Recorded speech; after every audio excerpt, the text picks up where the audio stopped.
నిర్గమకాండము 19వ అధ్యాయం 5, 6 వాక్యాలు.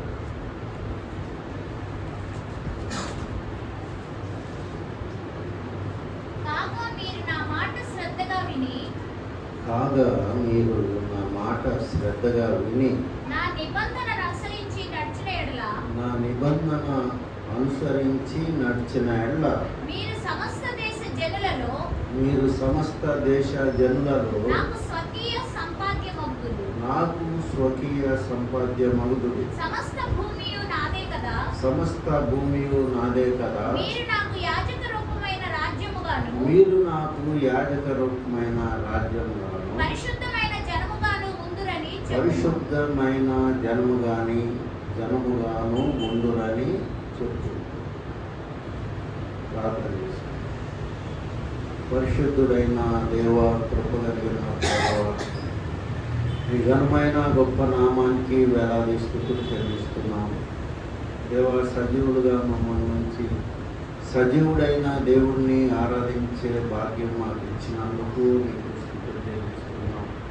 దేవా ప్రభా, ఈ సమయంలో యెహోవా దేవుడుగా కలిగిన జనులు ధన్యులని వాక్యాన్ని జ్ఞాపకం చేసుకుంటూ నిన్ను స్తుతిస్తున్నాం. దేవా ప్రభా, వాక్యం వివరించిన నాకు నీ జ్ఞానం దయచేయండి. నీ పరిశుద్ధ రక్తం నా మీద ప్రోక్షించి నన్ను పరిశుద్ధపరిచి మీరే మీ స్వరం వినిపించండి.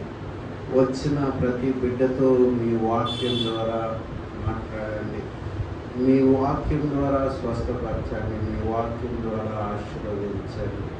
దేవా, సమస్త ఘనత మహిమ మీకే చెల్లిస్తూ ఎదురుడైన యేసు క్రీస్తు సర్వశక్తి నామంలో ప్రార్థిస్తున్నాను తండ్రి.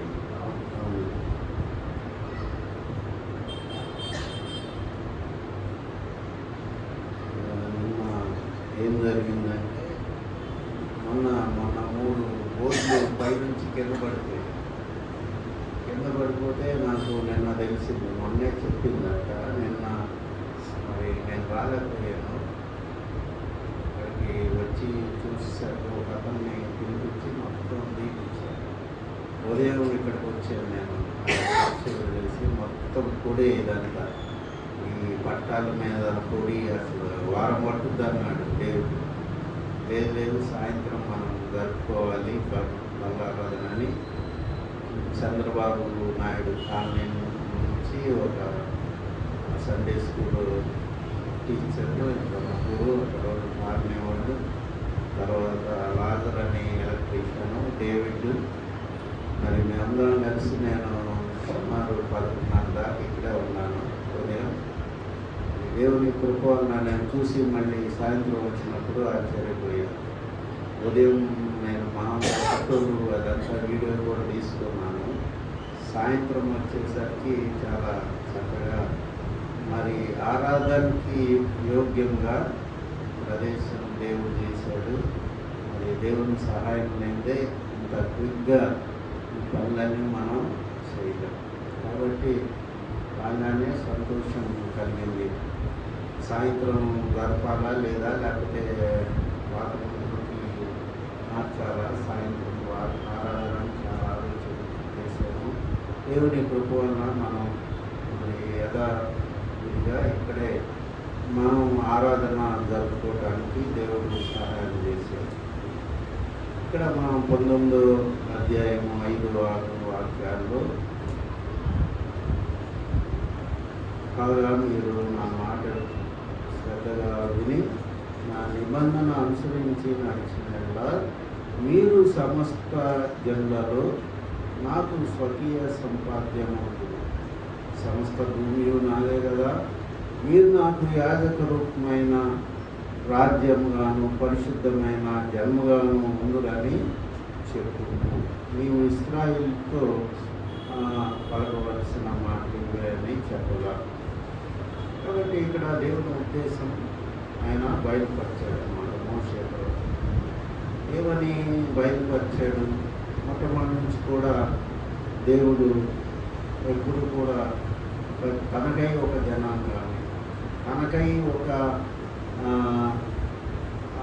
సంపాద్యాన్ని, ఆయన తన సొత్తుగా, అంటే మీరు నా సొత్తు అంటాడు, యాకోబు నువ్వు నా సొత్తు అంటాడు. అంటే ఏంటి? ఆయన ప్రాపర్టీ ఎక్కడ ఉంది?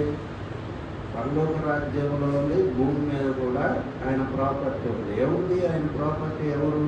ఆయన నమ్ముకున్న బిడ్డలే ఆయన ప్రాపర్టీ. నువ్వు నా సొత్తు, మరి నా ప్రాణ ప్రియురాలని శత్రువులకి అప్పగిస్తున్నాను అంటాడు ఇర్మియా 12వ అధ్యాయంలో. కాబట్టి దేవుని ప్రాణం అంతా ఎక్కడ ఉంది? భూమి మీద ఉంది. కాబట్టి ఆయన మనల్ని ఎంతగా ప్రేమిస్తున్నాడు అనేది ఎప్పుడు కూడా మనం అర్థం చేసుకోవాలి. కారణం ఏంటంటే ఈ లోక ప్రవాహంలో మనం కొనిపోతా ఉన్నాం. ఏమి తిందుమా, ఏమి త్రాగుమా, ఏమి ధరించుకున్నామా, ఎప్పుడు ఎంజాయ్మెంట్ మనిషి కోరుకుంటూ ఉంటాడు. దేవుడు ఉన్నాడా అని ఒక్కోసారి మనమే ప్రశ్నించుకుంటాం. కాబట్టి దేవుడు మనల్ని ఎంత ప్రేమిస్తున్నాడు అనే విషయాన్ని గ్రహించకుండా చేయటమే సాతాను యొక్క ముఖ్యమైన పని. అప్పుడు మనం దేవుని వాక్యం వినలేము, దేవుని సన్నిధికి రాలేము, దేవుడి ప్రేమని మనం అర్థం చేసుకోలేము. అందుకనే మనం ఎప్పుడు ప్రార్థన చేసుకోవాలి, ప్రభు నీ ప్రేమని అర్థం చేసుకునేటట్లు సహాయం చేయమని ప్రార్థన చేయాలి. కాబట్టి నా స్వకీయ సంపాద్యములు అంటున్నాడు. ఆ మాట వింటే ఈ తిరుగుబాటు అనేది ఎక్కడి నుంచి వచ్చిందంటే సాతాను దగ్గర నుంచి స్టార్ట్ అయింది. మనం యెషయా గ్రంథం 14వ అధ్యాయం 12వ వాక్యం నుంచి మనం చూస్తే ఈ తిరుగుబాటు అనేది ఎక్కడి నుంచి స్టార్ట్ అయింది అనేది మనకి అర్థమవుతుంది. చదవండి యెషయా గ్రంథం. తేజో నక్షత్రమా, వేకువ చుక్క, నీవెట్లు ఆకాశం నుండి పడితివి, జనములను పడగొట్టిన నీవు నేల మట్టం వరకు ఎట్లు నరకబడితివి, నేను ఆకాశమునకు ఎక్కిపోయేదు, దేవుని నక్షత్రమునకు పైగా నా సింహాసనం హెచ్చించుదును, ఉత్తర దిక్కున ఉన్న సభా పర్వతం మీద కూర్చున్నాను, మేఘ మండలం మీదకి ఎక్కుదును, మహోన్నతునితో నన్ను సమానునిగా చేసుకొందునని నీవు మనసులో అనుకుంటివి కదా. దేవుడు హృదయాలోచన జరిగిన దేవుడు లూసిఫర్ అనే, మరి తర్వాత సాతానుగా మారిన లూసిఫర్ అనే ప్రధాన దేవదూత ఏమనుకుంటుందో ఇక్కడ యెషయా ప్రవక్త రాస్తున్నాడు. నేను ఐ విల్ అనేది ఇంగ్లీష్లో అయితే చక్కగా ఉంటుంది.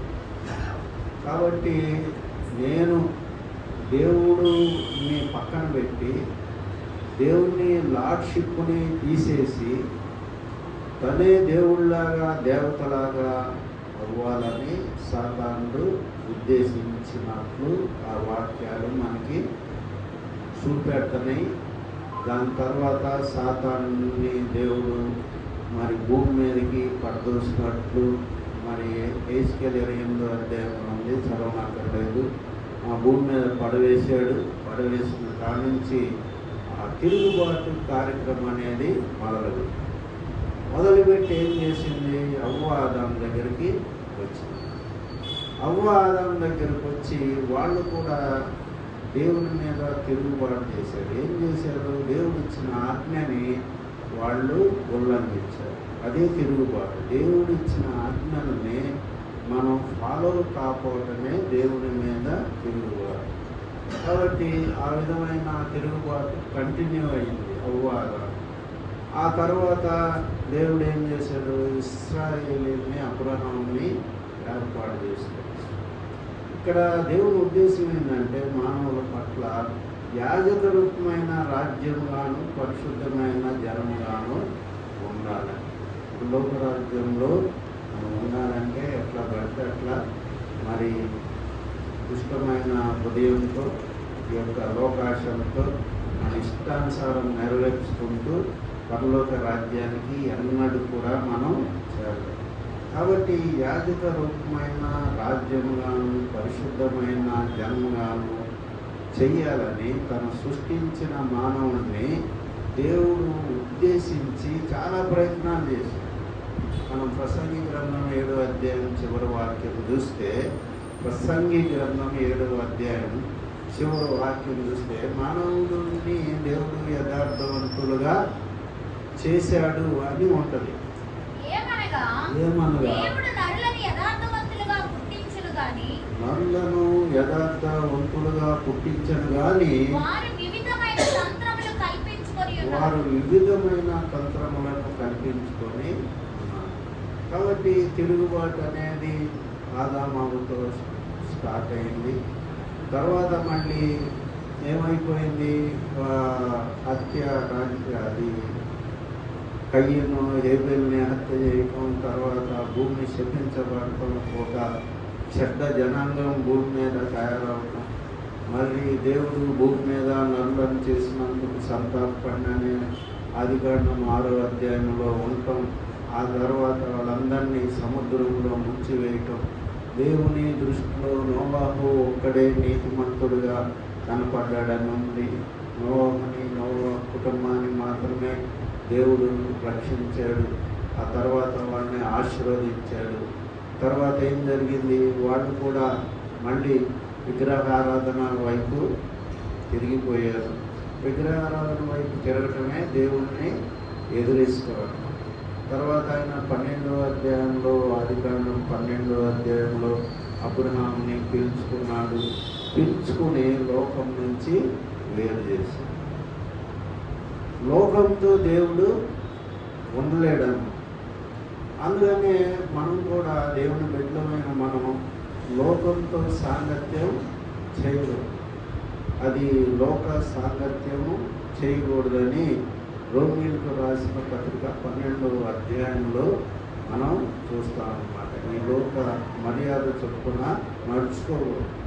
కాబట్టి మీరు ప్రత్యేకించబడిన జనం, పరిశుద్ధ జనం, దేవుని సొత్తైన ప్రజలంటే ఏంటి, అందరితో మనం కలవకూడదు అనమాట. అందుకని అబ్రహాముని దేవుడు ఏర్పరచుకున్నప్పుడు అందరితో కలవకుండా విడగొట్టేశాడు. నీవు నీ తండ్రి ఇంటి వారిని నీ దేశమును విడిచి నేను చూపించు దేశం నాకు రావాలని చెప్పాడు. అప్పుడు నిన్ను ఆశీర్వదిస్తాను, నువ్వు ఆశీర్వాదకరంగా ఉంటావు, నీ వల్ల మరి ప్రపంచంలోని సమస్త జనము ఆశీర్వదింపబడును అని దేవుడు అబ్రహాముతో సెలవిచ్చినప్పుడు మరి అబ్రహాము దేవుని మాటకి విధేయుడై బయటకు వచ్చేసాడు. కాబట్టి అప్పుడు దేవుడు ఒక మనిషితో స్నేహం చేయగలడు, మనిషితో కలిసి నడవగలడు. నువ్వు లోకంలో ఉన్నంత వరకు దేవుడు నీతో కలిసి నడవలేడు, నీతో మాట్లాడలేడన్నమాట. కాబట్టి ఈ విషయాన్ని మనం గమనించుకోవాలి. దేవుడు ఎప్పుడు కూడా మనల్ని పరిశుద్ధ జనంగా చూస్తున్నాడు. మనం ఒకసారి దారి తప్పుకోవచ్చు. నా పేరు పెట్టబడిన జనులు తమ్ముతాం తగ్గించుకొని తమ చెడు నడత విడిచి నాకు ప్రార్థన చేసినప్పుడు ఆకాశం నుండి వాళ్ళ ప్రార్థన విని వాళ్ళ దేశాన్ని స్వస్థపరుస్తాను అని 2వ దినవృత్తాంతాలు 7:14 మనం చూస్తామన్నమాట. కాబట్టి నా ప్రజలు అంటున్నారు. కాబట్టి ఆయన ప్రజలు అంటే అర్థమైంది, నిబంధన జనం. ఆయన ప్రజలు ఎవరు? ఆయన ప్రజలు అబ్రహాం సంతానం, ఆయన ప్రజలు. ఎందుకని అబ్రహాం సంతానం, ఆయన ప్రజలు? అబ్రహాంతో దేవుడు నిబంధన చేశాడు. కాబట్టి సున్నతి చేయించుకోవాలని 17వ అధ్యాయంలో పిలిచి అబ్రహాంని ఎప్పుడైతే ఇది నా నిత్య నిబంధన అని చెప్పాడు. కాబట్టి ఇప్పటికీ ఇశ్రాయేలీలు యేసు ప్రభువుని నమ్మకపోయినా ఆయనే ఉంటున్నాడు, ఇంకా నా ప్రజలని అంటున్నాడు మనసులో. పైకి మరి ఏముందో మనకు తెలియదు, కానీ వాళ్ళంటే ఆయనకి పిచ్చి ప్రేమ. ఇప్పుడు కూడా అక్కడ దిగేది కూడా అక్కడే ఆయన. ఎందుకని అబ్రహాంతో చేసిన నిబంధన అది. పర్వతములు తొలగిపోయినాను, మెట్టలు తత్తరిల్లను, మరి మా సమాధాన సంబంధమైన నా నిబంధన వీడిపోదు అని చెప్తున్నాడు యెషయా గారు. కాబట్టి ఆయన మనల్ని ఎలాగ చూస్తున్నాడంటే మనం పరిశుద్ధ జనంగా చూస్తున్నాం. మనం ఏం చేస్తున్నామంటే ఆయన మీద నిత్యం తిరుగుబాటు చేస్తూనే ఉన్నాం. ద్వితీయోపదేశకాండం 9వ అధ్యాయం 24వ వాక్యంలో మరి మోషే ఇశ్రాయేలుని ఉద్దేశించి మాట్లాడతాడు.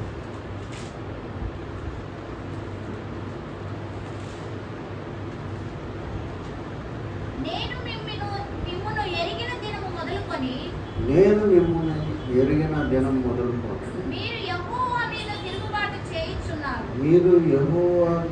తిరుగుబాటు చేయుచున్నారు. అయితే అదే మాట మళ్ళీ 7వ వాక్యంలో కూడా మనం చూస్తాం. 9వ అధ్యాయం 7వ వాక్యంలో మనం చూస్తాం. అరణ్యములో నీవు నీ దేవుడైన యెహోవాకు కోపం పుట్టించిన సంగతిని జ్ఞాపకం చేసుకొని దాన్ని మరవద్దు. 9:7 దాన్ని మరవద్దు. నీవు ఐగుప్తు దేశము నుండి బయలుదేరిన దినం మొదలుకొని ఈ స్థలమందు మీరు ప్రవేశించు వరకు మీరు యెహోవా మీద తిరుగుబాటు చేయుచునే వచ్చింది. కాబట్టి తిరుగుబాటు అనేది కంటిన్యూ అవుతుంది. దేవుడేమో దాన్ని రెక్టిఫై చేయాలని ప్రయత్నం చేస్తున్నాడు. అయితే తిరుగుబాటు అనేది జరుగుతానే వస్తున్నాడు. కానీ దేవుని యొక్క దీర్ఘశాంతం, అందుకని ఆయనకి దీర్ఘశాంతుడి అని పేరు. మరి ఇంకొకళ్ళు అయితే మరి అగ్నితో కాల్చేసేవాళ్ళేమో జనం తెలియదు. కానీ మరి మన దేవుడు మాత్రం దీర్ఘశాంతుడు కాబట్టి వాళ్ళు ఇంకా బతికి ఉన్నారు. కాబట్టి ఇక్కడ దేవుని ఉద్దేశాలు ఏంటని, మన పట్ల దేవుని ఉద్దేశాలు ఏంటి? మనం పరిశుద్ధ జనముగాను స్వకీయ సంపాద్యముగాను ఉన్నారు. స్వకీయ సంపాద్యం అంటే ఏంటి? Property of God. ఎట్లా సంపాదించుకున్నాడు? మనల్ని రక్తం ఇచ్చి సంపాదించుకున్నాడు. మీరు మీ సొత్తు కాదు, రక్తం ఇచ్చి మిమ్మల్ని కొనుక్కున్నానని ఆ కొరింథీ పత్రిక మొదటి పత్రిక 6వ అధ్యాయం చివరి వాక్యాల్లో మనం చూస్తున్నాం. సంపాదించుకున్నాడు. దేవుడికి సంపాదించుకునే అవసరం ఏమొచ్చింది? ఆమెకి ఏం తక్కువ అని సంపాదించుకున్నాడు. ఎవరిని సంపాదించుకున్నాడు? ఆయన వెండి బంగారం వజ్రాన్ని సంపాదించుకున్నాడా? లేకపోతే స్థలాన్ని లేకపోతే పొలాన్ని సంపాదించుకున్నాడా? ఆయన ఏం సంపాదించడానికి భూమి మీదకి వచ్చాడంటే తన స్వరూపంలో తన పోలికలో చేయబడిన మానవుణ్ణి సంపాదించుకోవటానికి ఆయన వచ్చాడు. స్వకీయ సంపాదన. ఆ మాటకి అర్థం తెలిసినోడు ఎవడు కూడా పాపం చేయటానికి భయపడతాడు. నేను దేవుని సొత్తు, యాకోబు పురుగు వంటి యాకోబు, నువ్వు నా సొత్తు, నా ప్రాపర్టీ నువ్వు అని చెప్తున్నాను. అట్లాగే మనం కూడా అబ్రహాము సంతానం అంతా కూడా విశ్వాస సంబంధులని ఇప్పుడు మనం చదువుతాం గలతీ 3:7. కాబట్టి మనం ఎవరో ఆయన సొత్తు. ఎప్పుడు పేతురు పత్రికలో మనం రిఫరెన్స్ చూసుకుంటాం. చీకట్లో నుండి ఆశ్చర్యకరమైన తన వెలుగులోనికి మిమ్మల్ని పిలిచిన వాని గుణాశయము ప్రచురణ చేయు నిమిత్తము ఏర్పరచబడిన వంశం, రాజులైన యాజక సమూహం, దేవుని సొత్తైన ప్రజలు, దేవుని ప్రాపర్టీ అన్నమాట. దేవుడికి వజ్రాలు ఉన్నాయి, సముద్రంలో ఎంతో ఉంది, విలువైన బంగారం ఉంది, అన్నీ నా సొత్తు అని అంటలేదు. దేవుడు ఏం సొత్తు అని అంటున్నాడు? మనల్ని సొత్తు అని అంటున్నాడు, మనల్ని ప్రాపర్టీ అని అంటున్నాడు. దేవుడు భూమి అంతా నశించిపోయిన అగ్నితో కాలుస్తానని చెప్తున్నాడు. పేతురు పత్రిక 2 పేతురు 3:10లో భూమిలో ఉన్న కృత్యాలన్నీ కూడా మరి అగ్నితో కాలిపోతాయని చెప్తున్నాడు. అయితే మనల్ని దేవుడు ఏమంటున్నాడంటే తన సొత్తైన ప్రజలు.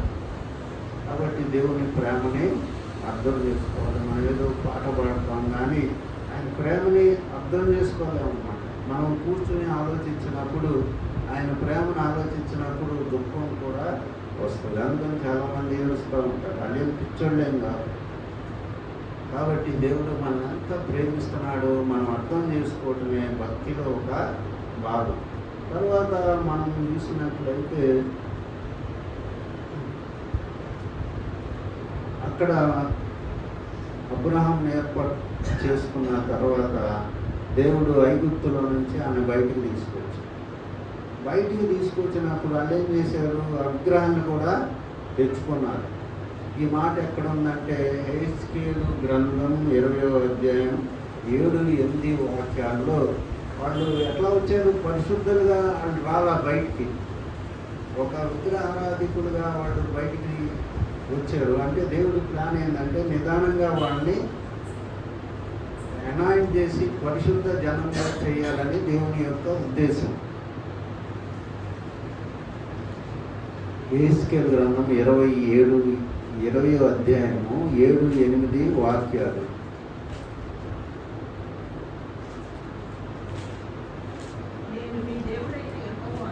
నేను మీ దేవుడైన యెహోవాను, మీలో ప్రతివాడు తనకిష్టమైన హేయ కృత్యములను విడిచిపెట్టవలను. ఐగుప్తీల విగ్రహములను పూజించుట చేత మిమ్ముని మీరు అపవిత్రపరచుకొనకుండా ఉండునట్లు అని నేను ఆజ్ఞాపించి, అయితే వారు నా మాట వినొల్లక నా మీద తిరుగుబాటు చేసి తమకిష్టమైన హేయ కృత్యములు చేయటం మానలేదు. ఐగుప్తులో ఉన్న విగ్రహములను పూజించుట మానలేదు. కనుక వారు ఐగుప్తు దేశములో ఉండగానే నేను నా రౌద్రము వారి మీద కుమ్మరించి నా కోపం వారి మీద తీర్చుకొనునని అనుకుంటుని. అయితే ఏ అన్యజనుల ఎదుట నన్ను నేను బయలుపరచుకుంటునో, ఏ అన్యజనుల మధ్య వారుండ్రో ఆ అన్యజనుల్లో వారున్న అన్యజనుల ఎదుట వారిని నన్ను బయలుపరచుకుంటుంది. కాబట్టి నేను ఇంత పని చేసి వాళ్ళని ఇంత విడుదలిచ్చి విమోచించి సముద్రాన్ని చీల్చి వాళ్ళని బయటికి తీసుకొచ్చి 10 ఆశ్చర్య కార్యాలు చేసి మెడికల్స్ చేసి వాళ్ళని తీసుకొచ్చాను. అయినా కానీ వాళ్ళు ఆయన మీద తిరుగుబాటు చేస్తూనే ఉన్నారు అని దేవుడు చెప్తున్నాడు. కాబట్టి దేవుడు ఎంత నిదానంగా వాళ్ళని తీసుకొచ్చి, దేవుడు ప్లాన్ చూడండి, అసలు మనకి అర్థం కాదు, మైండ్ బ్లాక్. వాళ్ళని తీసుకొచ్చాడు, వాళ్ళు మాత్రం అంతే ఉన్నారు. తర్వాత దేవుడు ఏం చేశాడు? అబ్రహాం సంతానంగా యేసు ప్రభు ద్వారా ఆయన యేసేపుకి మరియకి జన్మించి భూమి మీదకి వచ్చాడు. భూమి మీదకి వచ్చి చెప్పలేనంత భక్తి పనుల్ని ఆయన ప్రొడ్యూస్ చేశాడు. ఇస్రాయేల్ అయితే ఎదురు తిరిగారు, కానీ ఉదాహరణకి హతసాక్షుల చరిత్రలు మనం చూస్తే పుస్తకాలు చాలామంది తెలియదు. ఇక్కడ ఎంతోమంది చనిపోయారని చెప్తారు. ఉదాహరణకి బెక్కర్ అనే ఆయన, బెక్కర్ కాంపౌండ్ ఉంటే ఆయన మరి ఏదో జ్వరం వచ్చేదో చనిపోయాడని. ఇట్లా చనిపోయిన వాళ్ళు గోల్డ్ కోకోకోలలు ఉన్నారు ప్రపంచం అంతా. కాబట్టి తన పని అనేది దేవుడు చేసేసుకున్నాడు. ఎంతోమంది హతసాక్షులు, ఎంతోమంది, ఉదాహరణకి డేవిడ్ లివింగ్స్టన్ అనే భక్తుడు, ఇంకా చాలా గొప్ప భక్తులు. అట్లాంటి వాళ్ళు కోకోలలు, జాన్విస్లీ, మరి మూడి. కాబట్టి ఎంతోమంది, ఇంకా మనకి చాలామంది పేర్లు తెలియదు. కాబట్టి దేవుడు ఎక్కడ కూడా జనాన్ని నాశనం చేసి ఎండ చేయలేదు. అయితే తన స్వరూపంలో, తన పోలికలో మరి దేవుడు ఏం చెప్పాడు? యోహాను సువార్త 14వ అధ్యాయంలో, నేను చేసిన కార్యాలు మీరు చేస్తారు, నాకంటే గొప్ప కార్యాలు. కాబట్టి స్మిత్ విగిల్స్వర్త్ అని ఆయన 18 మంది చనిపోయిన వాళ్ళని లేపాడు. యేసుప్రభు ఎంతమందిని ఇద్దరినో ముగ్గురునో లేపాడు అనుకుంటా, లాదర్ని. తర్వాత యాయిర్ కుమారుడు ముగ్గురు. మరి ఆయన స్మిత్ విగిల్స్వర్త్ అని ఆయన 18 మందిని చనిపోయిన వాళ్ళని లేపాడు. కాబట్టి ఆయన కార్యం నెరవేర్చుకున్నాడు దేవుడు. నేను ఉద్దేశించింది ఎప్పుడు కూడా ఫెయిల్ కాదని అంటాడు. మనకు అర్థం కాదు అది. మరి ఎంతమంది పాపాత్మలు ఎదుర్కొంటారు భూములని మనం అనుకుంటాం. యేసు ప్రభు కంటే గొప్ప విశ్వాసం గల వాళ్ళని దేవుడు తన ద్వారా లేపుతున్నాడు. ఉదాహరణకి పౌరులు ఏమంటాడు డైరెక్ట్గా క్రీస్తుని పూర్ణినట్లు, నేను మరి మీరు నన్ను పూర్ణించుకోండి. కీర్తనలో 33 చూస్తే మనం కీర్తనలో 33 అధ్యాయంలో చూస్తే 11వ వాక్యం, 33వ అధ్యాయం 11వ వాక్యం. యెహోవా ఆలోచన సదాకాలము నిలుచును, ఆయన సంకల్పములు తరతరములకు ఉండును. సదాకాలం నిలుచు. చాలా మంది దేవుడు సృష్టించి ఫెయిల్ అయ్యాడు అనుకుంటారు. అదేం కాదు. ఒక్కడు కాదు, గంగ గోవు కాదు, గట్టిడైన చాలు, గడవుడైన కరంపాలను. ఈ కరంపాలని చెత్తలో వేసేస్తాడు దేవుడు. కొద్దిగా కొంతమంది నీతి పరులతోనే పనులకు రాజ్యం వెలిగిపోతా ఉంది. కాబట్టి ఆయన సక్సెస్ అయిపోయాడు. మానవుని సృష్టించి ఆయన భూమి మీదకి ఏ విషయంలో వచ్చాడో ఆ విషయం సక్సెస్ చేసుకుని వెళ్ళిపోయాడు. తర్వాత మనం ఇది సమాప్తమైంది అంటాడు. మోసన్న మనకు గురించి చెప్తాడు. యెషయా గ్రంథంలో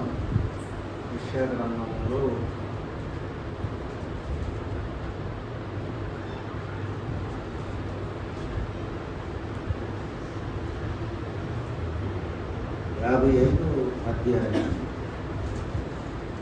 10వ వాక్యం.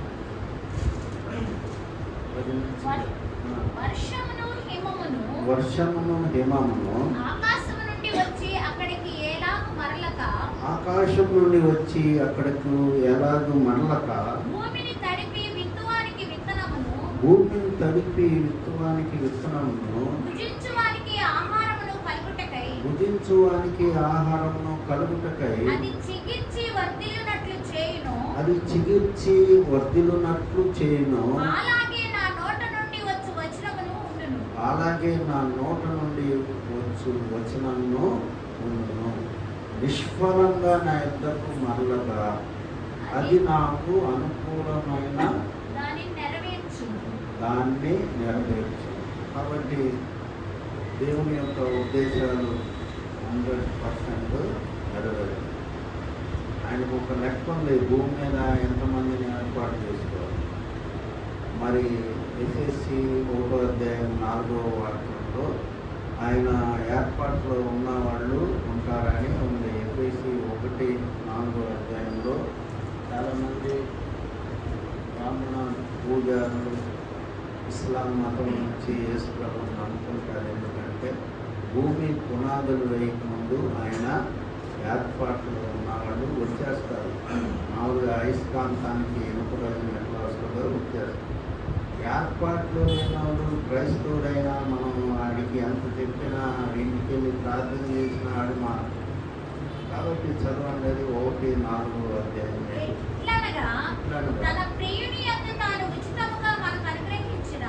తన ప్రియునందు తాను ఇష్టంగా మనకు అనుగ్రహించిన తన కృపా మహిమకు కీర్తి కలుగునట్లు తన చిత్త ప్రకారమైన దయా సంకల్పం చొప్పున యేసుక్రీస్తు ద్వారా తనకు కుమారులుగా స్వీకరించుటకై మనలను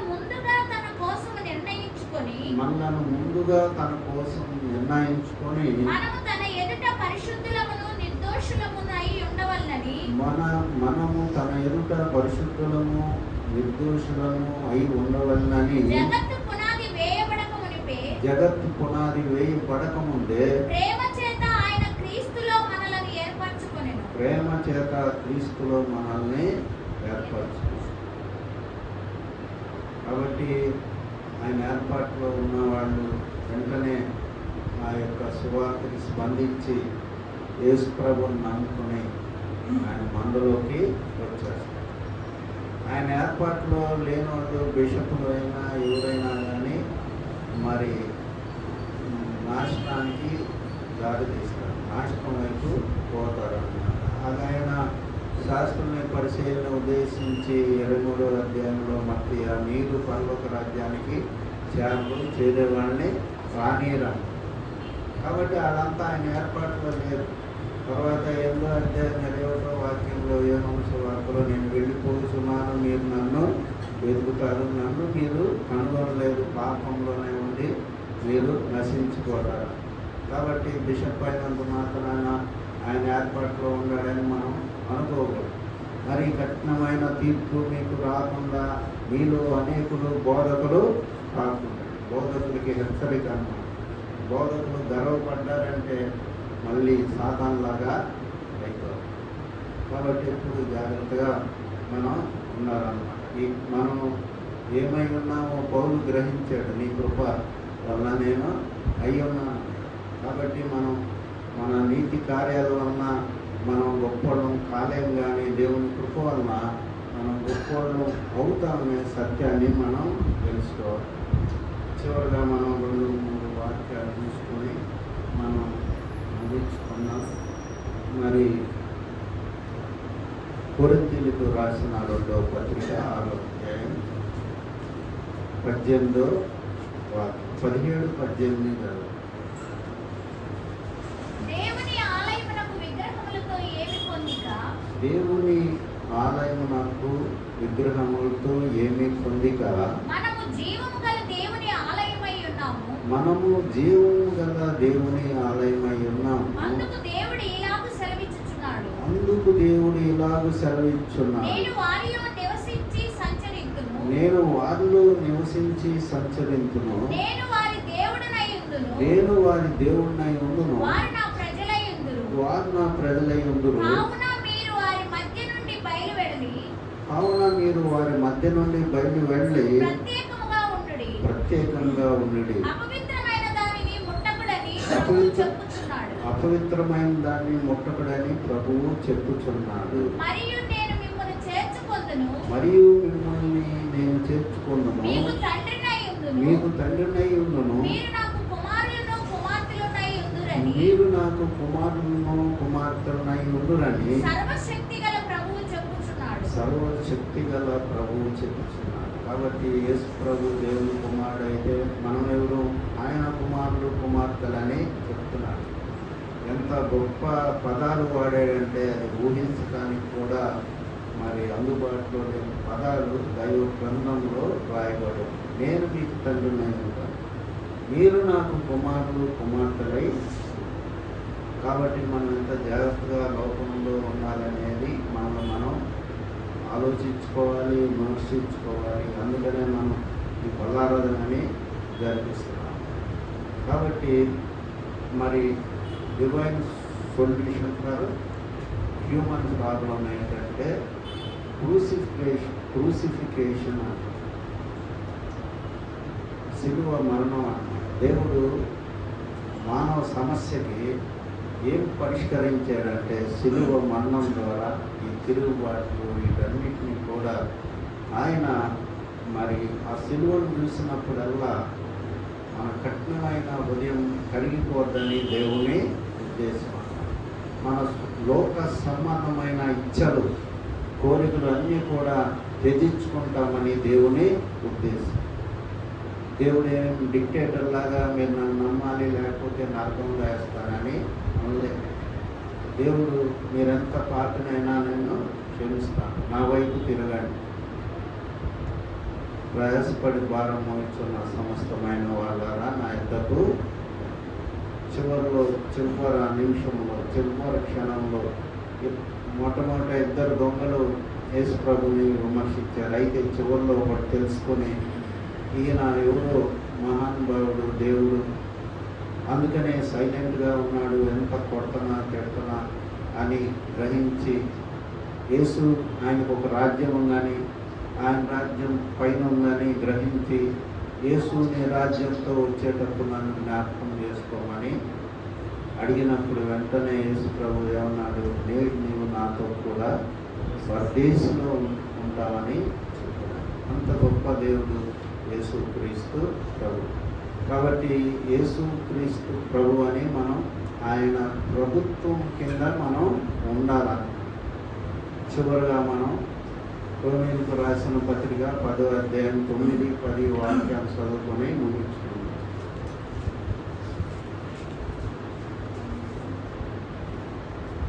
యేసు ప్రభువని నీ నోటితో ఒప్పుకొని యేసు ప్రభు అని నీ నోటితో ఒప్పుకొని దేవుడు మృతులలో నుండి ఆయనను లేపెనని దేవుడు మృతుల్లో నుండి ఆయనను లేపెనని నీ హృదయమందు విశ్వసించిన ఎడల నీ హృదయమందు విశ్వసించిన ఎడల నీవు రక్షింపబడదువు. నీవు రక్షింపబడు.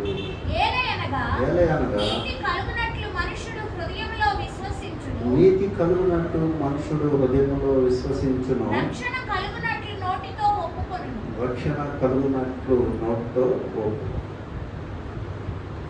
ఈ మాట అర్థం చేసుకోవటం ఎట్లా అంటే, యేసు ప్రభు నా పాపాల గురించి భూమి మీదకి వచ్చి శిలువలో మరణమయ్యాడు, నా కోసం రక్తం చిందించాడని హృదయంలో విశ్వసించినప్పుడు మాత్రమే నువ్వు యేసుక్రీస్తు ప్రభు అని ఒప్పుకుంటావు.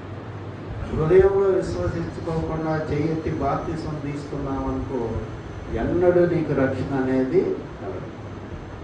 ఆయన కార్యమంతా హృదయంలో మనం తలబోస్తూ విశ్వసించి మరి ఆయన నమ్ముకుంటే మనకి వెంటనే ప్రభు అనే మాట వస్తుంది. ప్రభు అంటే ఏంటి? Lordship of Christ.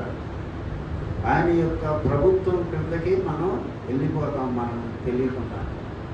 కాబట్టి ప్రభువా మరి ప్రతి విషయంలో ఆయన చిత్తాన్ని మనం తెలుసుకోవడానికి ప్రయత్నం చేస్తాం. కాబట్టి దేవుని ఉద్దేశం మనుషుల పట్ల ఏంటంటే, మనుషుడు ఎంత తిరుగుబాటు చేసినా, ఎంతగా దేవుణ్ణి మరి విమర్శించినా, దేవునికి దూరమైన దేవుడు తన స్వరూపంలో తన పోలికలో చేసుకున్న వాళ్ళకి తనది సంపాద్యంగా చేసుకుని పనిలో తాను సంపాదించింది వాళ్ళు అనుభవించాలని దేవుని యొక్క ఉద్దేశం. కాబట్టి దేవుని ఉద్దేశాన్ని మనం ఎరిగినప్పుడు మనం జాగ్రత్తగా నడుచుకుంటాం. లోకంలో అంత్యకాలంలో ఉన్నాం, మరి జరగకూడని జరుగుతున్నాయి, రకరకాలైన ప్రచారాలు జరుగుతున్నాయి, బోధలు వచ్చినాయి, రకరకాల బోధలు వచ్చి అసలు బోధని మరుగు చేస్తాం. కాబట్టి ఈ మోసాన్ని మనం గ్రహించాలి. ఎవరు పడితే ఆడ బోధలు మనం వినకూడదు, ఎక్కడ పడితే అక్కడ పరిగెత్తకూడదు. కాబట్టి ఆ బోధ విన్నప్పుడు మన హృదయంలో కదలిక రావాలి. అప్పుడు రక్షణ పొందుతాము. ప్రార్థన చేసి, పరిశుద్ధుడైన దేవా, కృప కలిగిన ప్రభువా, మరి నేను పరిశుద్ధుని కనుక మీరు కూడా పరిశుద్ధులుగా ఉండాలన్నాను. ఆ తర్వాత మరి సత్కీయ సంపాద్యంగా పరిశుద్ధ జనముగా ఉండాలని నేను కోరుకున్నాను. మీరు నా మాట శ్రద్ధగా వింటే మళ్ళీ మిమ్మల్ని నేను పరిశుద్ధ జనంగా స్వకీయ సంపాద్యంగా చేస్తానని చెప్పారు. సమస్త భూమి నాదే కదా అంటున్నావు ప్రభా, అంతకంటే విలువైన వాడు అని నువ్వు చెప్తున్నావు ప్రభా. నాయన మరి దేవా ప్రభా, నీ ప్రేమని అర్థం చేసుకునే హృదయం మాకు కలిగించే ప్రభా. నీ ప్రేమ ఇంకా మాకు అర్థం కాదు, ఇప్పుడు 10% కూడా అర్థం కాదు. పూర్తిగా ఈ లోకంలో జీవించినప్పుడే నీ ప్రేమను అర్థం చేసుకునేటట్టు సహాయంగా ఇచ్చేది ప్రభా. నాయన నీకు చేసుకోవచ్చు దేవనైనా, నీకు కులం లేదు, మతం లేదు, పేదరికం లేదు, గొప్పతనం లేదు ప్రభా. నాయన ఎవరైతే నేను పాపినని ఒప్పుకుంటారో అందరికీ ఆ గొప్ప పరలోక రాజ్య భాగ్యం ఇవ్వడానికి వచ్చారు. అందరూ నా స్వరూపాన్ని చెప్తున్నాను ప్రభా. మీరు నాకు కుమారులై ఉంటారు, కుమార్తెలై ఉంటారు, నేను మీకు తండ్రినై ఉంటానని చెప్తున్నాను. ప్రపంచంలో ఎవ్వరు కూడా ఈ లోకంలో ఈ మాట చెప్పలేదు. దేవా, గొప్ప దేవ, జీవం గల దేవ, ప్రేమతో నిండి ఉన్న దేవానికి స్థుతి చెల్లిస్తున్నాను. దేవ భయంతో వణంతో మా రక్షణ కొనసాగించుకునేటట్టు సహాయం దయచేయండి. అనుదినం మమ్మల్ని మేము ప్రభా పరీక్షించుకోవడానికి నీకు దయచేయండి. వచ్చిన ప్రతి బిడ్డని ప్రభా మీ వాక్యం ద్వారా ఆశీర్వదించాలని, మీ వాక్యం ద్వారా స్వస్థపరిచాలని, మీ వాక్యం ద్వారా మాట్లాడాలని నమ్ముతూ నేను స్తుతిస్తున్నాను. సమస్త ఘనత మహిమ నీకే చెల్లిస్తూ నజరేయుడైన యేసుక్రీస్తు సర్వశక్తి నామంలో ప్రార్థిస్తున్నాను తండ్రి. ఆమేన్. జో వచ్చి ఒక పాట పాడుతుండగా